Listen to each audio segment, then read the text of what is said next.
Trust করার মতো একটা মানুষ আমার সাথে নাই।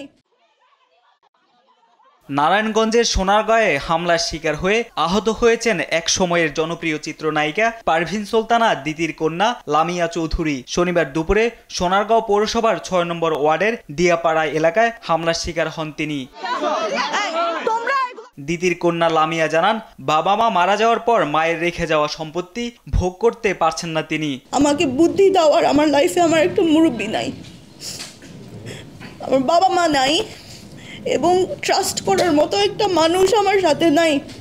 নিজের বুদ্ধিতে আমি যা পারি করি, নিজের বুদ্ধিতে এত বছর পর্যন্ত আমি আমার কোনোভাবে যা পারি আমি ধরে রেখেছি। বাবা মা জায়গা জমি অনেক কিছু রেখে দিয়ে গেছে, ভোগ করতে পারি না কিছু। আমি এই বাসাটাতে থাকি, এই বাসাটাই আমার পাওয়ারে আছে।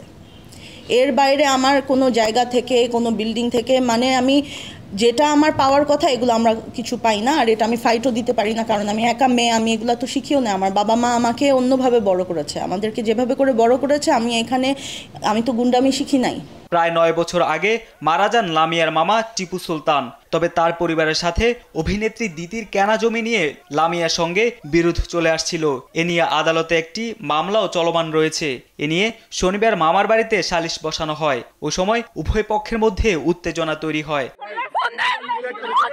এক পর্যায়ে দুই পক্ষই হাতাহাতিতে জড়ান। তখন লামিয়ার গাড়ি ভাঙচুর করা হয়। সালিশের এক পর্যায়ে হামলা করা হয় লামিয়ার উপরও। তার মার চাইছিল, ঈদ দিয়ে করছে, সে পাও এই ইয়েতে অনেক আঘাত পাইছে, পাও ফুলে গেছে। ওর গাড়ি ভাঙচুর করছে, ওর গ্লাস ভেঙে ফেলাইছে গাড়ির। তারপর অনেক রকমের হামলা, অনেক কিছু হয়েছে এখানে। হামলার ঘটনায় তদন্ত চলছে বলে জানায় পুলিশ।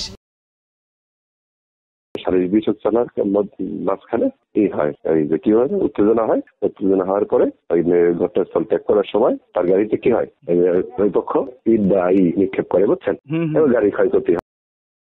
চিত্রনায়িকা দিতির কন্যার উপর হামলার ঘটনায় জড়িতদের শাস্তির দাবি জানান স্থানীয়রা। নিউজ ডেস্ক, দেশ টিভি।